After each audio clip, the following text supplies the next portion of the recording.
मेरे इस अवगुण को बहुत बार और बहुत लोग कह चुके हैं कि पुलिस वाला नहीं लगता हूँ। पुलिस में रहते हुए अगर पुलिस वाला नहीं लगता हूँ तो फिर क्या हूँ भाई। आदरणीय अध्यक्षा जी, डॉक्टर उषा सिन्हा जी, मनीष जी, वीरेंद्र भूषण जी, अनिल मिश्रा जी, डॉक्टर हाशमी जी और मंजू सक्सेना जी, और मेरे पीछे बैठे योगेश जी जो कि यहाँ के संचालक हैं। मैं आप सभी ने देखा होगा कि हमारे यहाँ 3 तरह के पंखे होते हैं, यानी कि एक टेबल फैन, एक सीलिंग फैन और एक फर्राटा। तो मेरा परिचय मंजू जी से सबसे पहले इनकी गज़लों से हुआ था, जो कि फेसबुक पर आप डाला करती थी, कभी कभी मैंने पढ़ा, तो मैं तुरंत ही उनका गज़लों का फ़ैन हो गया, टेबल फैन। फिर मुझे बाद में पता चला कि आप कहानियाँ भी लिखती हैं, लघु कथाएँ भी लिखी हैं, और उनमें से 1-2 कभी पढ़ने को मिली, तो मैं सीलिंग फैन हो गया। और आज अभी हाल में जब ये उपन्यास मुझे उनका मिला है और उपन्यास को जब मैंने पढ़ा तो बिल्कुल सचमुच फर्राटा हो गया। तो जहाँ तक इन पुस्तकों का प्रश्न है, इन पर बहुत कुछ प्रकाश जा चुका है। हमारे मुख्य वक्ताओं ने, डॉक्टर हाशमी ने, अनिल मिश्रा जी ने, सभी ने इनके विषय में बहुत कुछ बताया है। मैं फिर भी ये कहूँगा कि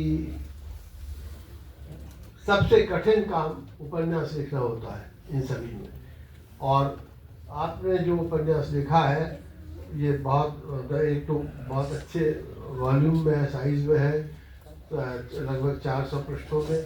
और इसके अलावा सबसे बड़ी बात यह है कि किसी उपन्यास की विशेषता ये है, मैं मानता हूँ, कि उसको नवयुवक बड़े ध्यान से पढ़ें और उनके मन में समा जाए, तो वो सबसे अच्छा उपन्यास मैं मानता हूँ। 20 साल की 18-20 साल की आयु में अगर किसी ने देवदास या गुनाहों का देवता पढ़ा और आज 20 साल बाद उसे उतना ही उसे याद है, और उसके 20 साल बाद अगर उपन्यास का उसका प्रभाव उसके मस्तिष्क में उपस्थित है, तो समझिए उपन्यास अच्छा है। आपने जो ये उपन्यास पढ़ा है, लिखा है, इसको हम लोग, हालांकि 20 साल वाले बहुत कम है, लेकिन जो भी पढ़ेंगे मुझे पूर्ण विश्वास है कि उनकी दिल की गहराइयों में वो बैठ जाएगा। आप कहानी बहुत ही संक्षेप में ये है कि आभा और सोमेश 2 की शादी होती है। सास जो है षड्यंत्र करके दोनों में फ़र्क करवा देती है, और फ़र्क होने के बाद दोनों में तलाक हो जाता है। फिर किसी तरह विभिन्न परिस्थितियाँ आते आते और अंत में फिर दोनों मिल जाते हैं। तो इस प्रश्न को इसको किस तरह प्रस्तुत किया है किन शब्दों में, वो हर घटना अपने में बहुत ही विस्तृत भी है और साथ में बहुत ही आसानी से ग्रहणीय है। अगर पाठक उसको तो आसानी से, बहुत सरलता से समझ पाता है, और अगर घटनाओं में चूल से चूल भिड़ता है तो फिर अच्छा उपन्यास बनता है। अगर सबसे गड़बड़ ये होता है उपन्यास लिखने वाले का कि वो चूल से चूल नहीं भिड़ा पाता। अगर चूल से चूल भिड़ी होती है तो लगातार उसमें प्रवाह रहेगा उपन्यास में, और उस प्रवाह से ही प्रभावित होगा वो पढ़ने वाला और उसको याद रख सकेगा। मैं इसका एक छोटा सा उदाहरण देना चाहूँगा आपके इस उपन्यास से, जिसमें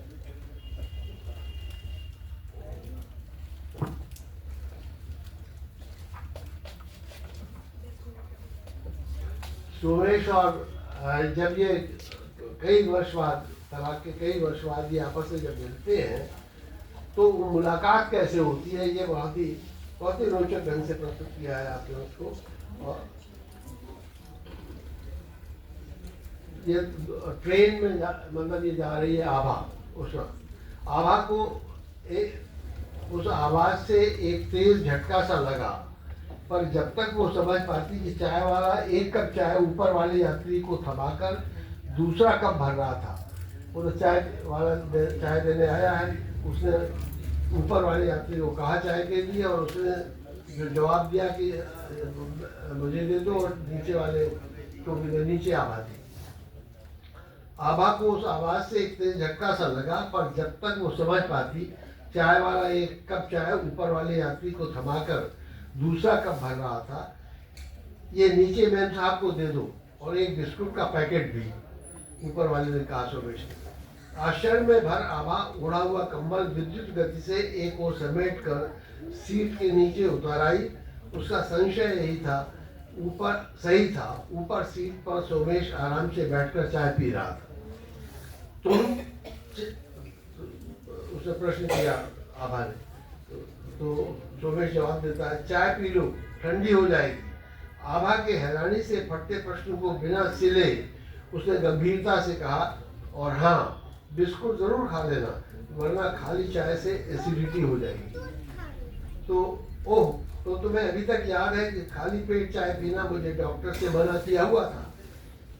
ये भाव याद आया उसको, आभा को, पर प्रकट में उसने इतना ही कहा, पर तुमने कैसे जाना कि मैं नीचे वाली सीट पर हूँ? मैं तो, हाँ, तुम तो हमेशा ही की तरह मुंह तो कहते कहते रुक गया सोमेश। तो अचंभे की स्थिति में भी भीतर ही भीतर हंसी आ गई आभा को। उसे याद आया, सोमेश जब भी कहता तुम मुंह तोप कर कैसे सो लेती हो, तुम चिढ़ कर कहती तोप के क्या मतलब, ढक के कहो ना। तो बहुत ही जो अंतरंग वार्तालाप है बहुत पहले का, उस अंतरंग वार्तालाप को वहाँ पर पुनः प्रस्तुत किया गया है, लेकिन उससे भाव और उस वार्तालाप के प्रति